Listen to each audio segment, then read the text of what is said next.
नमस्कार, आपका हमारे YouTube चैनल कर्मयोगी सेवा ट्रस्ट पर स्वागत है।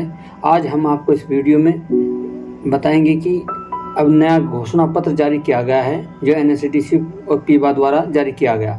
जो श्रमिक पहले सेकंड राउंड में फार्म भर चुके हैं उन्हें दोबारा यह फार्म भरना होगा, उसके बारे में यह सूचना दी जा रही है। और जिन श्रमिकों ने ये फार्म नहीं भरा है उनके लिए ये फ़ायदे की बात है कि उन्हें दोबारा फार्म नहीं भरना पड़ेगा। उन्हें जो का तो एक नया जो अपडेशन किया गया फार्म है वही उन्हें भरना होगा। और आइए जानते हैं इस फार्म में क्या क्या परिवर्तन किए हैं, उन्होंने क्या अपडेशन दिया है और उसके बारे में जानकारी लेंगे। चलिए वीडियो पर चलते हैं और देखते हैं क्या क्या।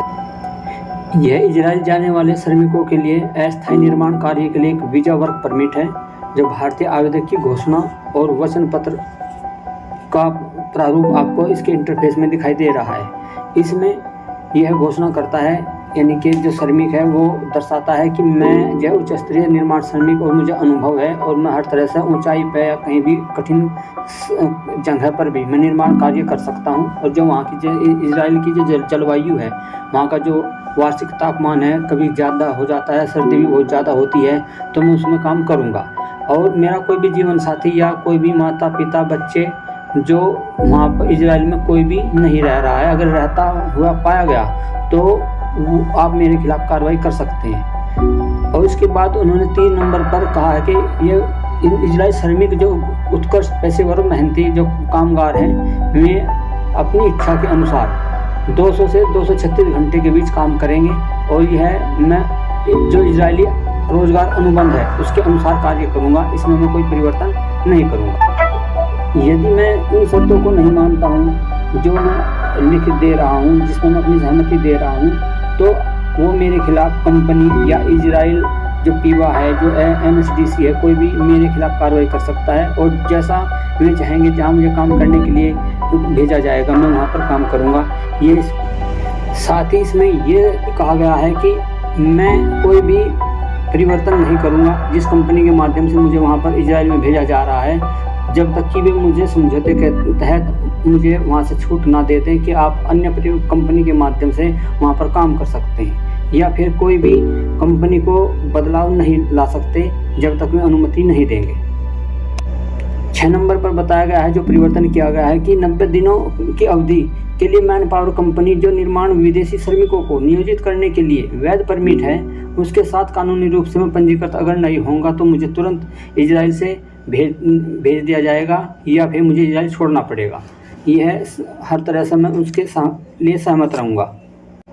7 नंबर पर जो परिवर्तन किया गया है इसमें कहा गया है कि यदि मैं अपने अंतिम वर्क परमिट पर इंगित तारीख के 30 दिनों के भीतर इजराइल नहीं छोड़ता तो मैं स्थायी रूप से इजराइल छोड़ने पर संचित धनराशि जो आपका PF कटेगा वहाँ पर 25%, तो उसका केवल 25% ही प्राप्त करने का पात्र होऊंगा। और शेष राशि जो 75% के संबंध में विलंब होगा वो प्रत्येक महीने के हिसाब से इजरायली कानून में जो निर्धारित है उसका 1% काटने के बाद आपको शेष राशि दे दी जाएगी। लेकिन वो तारीख के 12 महीने के भीतर इजराइल नहीं छोड़ता, यानी कि अगर वो उसके बावजूद भी रहना चाहता है ज़बरदस्ती कहीं पर भी छिप करके, तो उसके बाद जो 75% राशि होगी, वो जो हिस्सा होगा, तो उस पर आप कोई भी वहाँ पर कमांड नहीं कर सकते, यानी कोई डिमांड नहीं कर सकते कि आप मुझे दे दीजिए।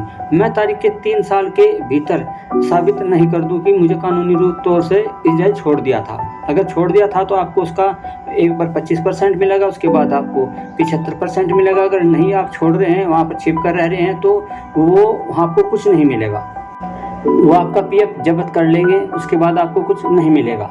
मुझे पीबा की वेबसाइट पर हिंदी भाषा में विदेशी श्रमिक अधिकार पुस्तिका का एक लिंक मिला है, जो लिंक इस घोषणा पत्र में दिया गया है। आप उस पर जाकर सर्च भी कर सकते हैं, देखें उसकी शर्तों को, जानें कि इसमें क्या क्या शर्तें दी गई हैं। इजराइल में जो पीबा फॉरेन वर्क कॉल सेंटर का जो टेलीफोन नंबर है जिस पर मैं शिकायत दर्ज करने या जानकारी प्राप्त करने के लिए कॉल कर सकता हूँ, वो 1700707889 है। इसके अलावा मुझे अपनी भाषा में भी मैं लिख दे सकता हूँ। तो इस संबंध में कोई भी जानकारी हो तो आप उसमें संपर्क कर सकते हैं। या साथ ही उसमें उसके बाद कोविड के बारे में या कोई बीमारी तो नहीं है, इसके बारे में इसमें दर्शाया गया है। जो समझौता भारत सरकार के द्वारा इजराइल सरकार के साथ हुआ है उसके बारे में इसमें जानकारी दी गई है। मुझे उसी के साथ साथ 13 नंबर पर एक कंडीशन और इन्होंने अपडेट की है। उसने कहा है कि मुझे पता है कि मुझे जारी किया गया वर्क परमिट आवासीय निर्माण के साथ साथ आवासीय निर्माण के लिए बुनियादी ढांचे या अन्य विशेष या संबंधित निर्माण में काम करने तक ही सीमित होगा। यानी कि आप वहाँ पर आवासीय रह नहीं सकते हैं, वहाँ का रेजिडेंस नहीं ले सकते हैं। ये कंडीशन इसमें पहले उन्होंने निर्धारित की हुई है। इसलिए आपको उसी हिसाब से कार्य करना है, जिस हिसाब से जो शर्तें आप जो अनुबंध पत्र है उसे पढ़ने के बाद ही इस पर साइन करें, उसकी सारी शर्तों को समझें, ताकि जो वहाँ पर जाने के बाद आपको किसी तरह का परेशानी का सामना ना करना पड़े। इसलिए उसके बाद एट लास्ट में इसके जो अपडेशन दिया गया है फार्म का, आपने उस हिसाब से भरना है। आवेदक के हस्ताक्षर, कर्मचारी का नाम, ID नंबर, पासपोर्ट नंबर डालना है आपने, और जो भी उसमें उसके आपने हस्ताक्षर करने हैं। जो भारतीय ID श्रम विभाग की है वो आपने उसमें शो करनी है।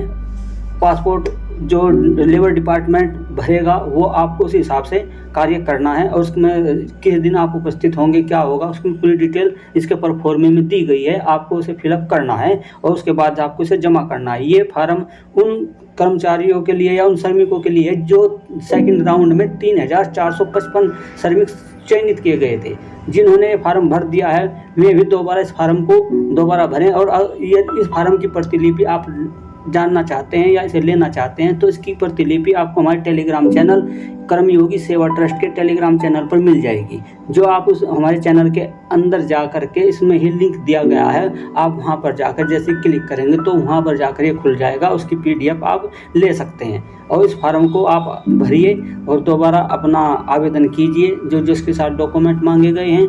और ये घोषणा पत्र आपने नहीं, जो श्रमिक नहीं भरेगा उसे इस योजना के अंदर शामिल नहीं किया जाएगा। तो इसलिए आराम से अपना ये फार्म निकालिए और उसको भर करके लेबर ऑफिस में या जिसने जहाँ लखनऊ में जहाँ जमा किया है वो इसे दोबारा भर के जमा कर सकता है। जिन तक यह सूचना नहीं पहुंची हुई है उन श्रमिकों तक यह पहुंचाने का प्रयास कीजिएगा। ये वीडियो शेयर कीजिए ताकि उन्हें अपना लाभ उठा सकें और उसका फायदा उठाएं और अपना सपना पूरा कर सकें इजराइल जाने का।